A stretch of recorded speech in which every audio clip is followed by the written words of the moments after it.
மக்களே, welcome to the ஃபென்டஸ் show. இன்னைக்கு show நம்ம பார்க்க போறது தி கான்ஜூரிங் லாஸ்ட் ரைட்ஸ் அப்படின்ற ஒரு இங்கிலீஷ் மூவியோட ரிவ்யூ. இந்த படம் தியேட்டர்ஸ்ல தமிழ் டப்பிங்கோட அவைலபிளா இருக்கு. கான்ஜூரிங் பிரான்ச்சைஸ்ல இருந்து வந்திருக்கக்கூடிய லாஸ்ட் பார்ட் இதுதான். கான்ஜூரிங் பிரான்ச்சைஸே நம்ம எட் அண்ட் லோரன் அப்படின்னு சொல்லப்படுற கப்புலோட அமானுஷ ஆராய்ச்சிகளை மையமா வச்சுதான் எடுக்கப்பட்ட கதைகள். ஸோ இதோட கடைசி பார்ட்ல இவங்க ஹேண்டில் பண்ணிருக்கக்கூடிய அந்த ஹாரர் சப்ஜெக்ட் என்ன அப்படின்னா கண்ணாடியில பேய். அந்த கண்ணாடியை நம்ம எட் அண்ட் லோரன் வந்து 1960களிலே ஒரு கேஸ் விஷயமா பார்த்திருப்பாங்க. அப்போ அதை ஆராய்ச்சி பண்ணும் போதுதான் வந்து லோரனுக்கு வந்து பிரெக்னன்சி பெயின் எடுத்து ஜூட் அப்படின்னு சொல்லப்படுற ஒரு பெண் குழந்தை வந்து பிறக்கும். அதுவும் ரொம்ப கஷ்டப்பட்டு பிறக்கும் அப்படின்னே சொல்லலாம். அந்த சம்பவத்துக்கு அப்புறமாட்டே இவங்க வந்து இந்த அமானுஷங்கள்ல ஈடுபடுறதை குறைச்சிக்கிறாங்க.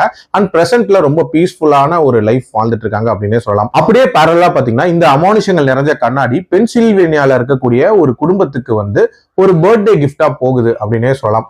அந்த கிஃப்ட் அங்க போனதுல இருந்தே அந்த குடும்பத்துல ஏகப்பட்ட அமானுஷ நிகழ்வுகள் நடக்குது. சோ அந்த குடும்பத்துல இருக்கிறவங்களுக்கு என்ன ஆகுது அண்ட் நம்ம எட் அண்ட் லோரன் கப்பலோட ஃபேமிலியில என்ன மாதிரியான நிகழ்வுகள் நடக்குது அண்ட் இவங்க எப்படி இந்த கேஸை கையில எடுக்கிறாங்க, டுவர்ட்ஸ் தென் சால்வ் பண்ணாங்களா இல்லையா அப்படின்றத அந்த படத்தோட கதை. என்ன பொறுத்த வரைக்கும் இந்த கான்ஜூரிங் பிரான்ச்சைஸோட ஒரு ப்ராப்பர் கன்க்ளூஷனா நான் இந்த படத்தை பாக்குறேன். அதுவும் அந்த கான்ஜூரிங் படங்களுக்குரிய அந்த டெம்ப்ளேட் இருக்கும்ல, அந்த டெம்ப்ளேட் படி இந்த கதையும் ப்ராப்பரா அமைச்சிருந்தாங்க. அதாவது அந்த ஹாரருக்கான சப்ஜெக்டா அந்த மிரரை வந்து ரொம்ப நீட்டா டிஃபைன் பண்ணிருப்பாங்க. அண்ட் அந்த மிரருக்கான அந்த கனெக்ஷன்ஸ் அப்படின்றதையுமே ப்ராப்பரா எஸ்டாப்ளிஷ் பண்ணிருப்பாங்க. அண்ட் அங்க பேயா இருக்கக்கூடிய நபர்கள் யாரு, எதனால இருக்காங்க அப்படின்ற அந்த கதையும் ப்ராப்பரா சொல்லிட்டாங்க.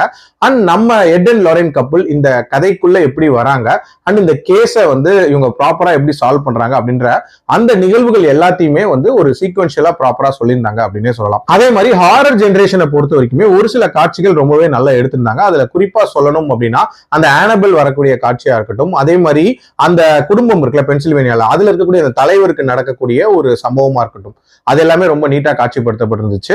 அதே மாதிரி டுவர்ட்ஸ் தி எண்ட் முடிக்கும் போது அந்த உண்மையான எட் அண்ட் லோரன் கப்பல் இருக்காங்களா, அவங்களுக்கு என்ன ஆச்சு அண்ட் அவங்க வாழ்க்கையில அதுக்கப்புறம் என்ன பண்ணாங்க அப்படின்ற அந்த விஷயங்களையும் ரொம்ப தெளிவா சொல்லியே முடிச்சிருந்தாங்க. விஷுவலாவும் ரொம்ப நீட்டா இருந்துச்சு அப்படின்னே சொல்லலாம். என்னதான் இதெல்லாம் இருந்தாலும் ஒரு ஹாரர் மூவில நம்ம எதிர்பார்த்து வர விஷயம் என்ன, அதாவது அடுத்து என்ன நடக்க போகுது அப்படின்ற அந்த பரபரப்பு இருக்கணும். அந்த பரபரப்பின் முடிவுல ஒரு மிகப்பெரிய ஹாரர் சீன் இருக்கணும். உதாரணத்துக்கு சொல்லணும்னா அந்த கிளாப் அண்ட் பிளே அப்படின்ற ஒரு கேம் இருக்கும்ல, அந்த மாதிரியான ஒரு சீக்வன்ஸ் அப்படின்றது இந்த படத்துல இல்லவே இல்லை அப்படின்னே சொல்லலாம்.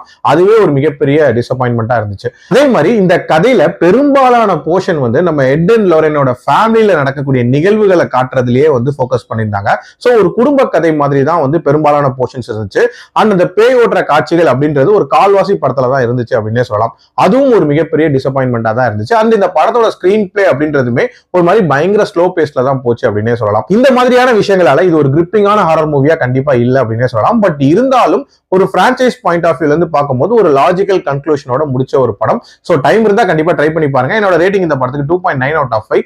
அடல்ட் கண்டென்ட் பொறுத்த வரைக்கும் மைல்டா லிப் லாக் சீன்ஸ் இருக்கும் அண்ட் பிளட் கொஞ்சம் இருக்கும். சோ அதுக்கேற்ற மாதிரி பாத்துக்கோங்க. மீண்டும் அடுத்த விமர்சனத்தில் சந்திக்கிறேன். நன்றி, வணக்கம்.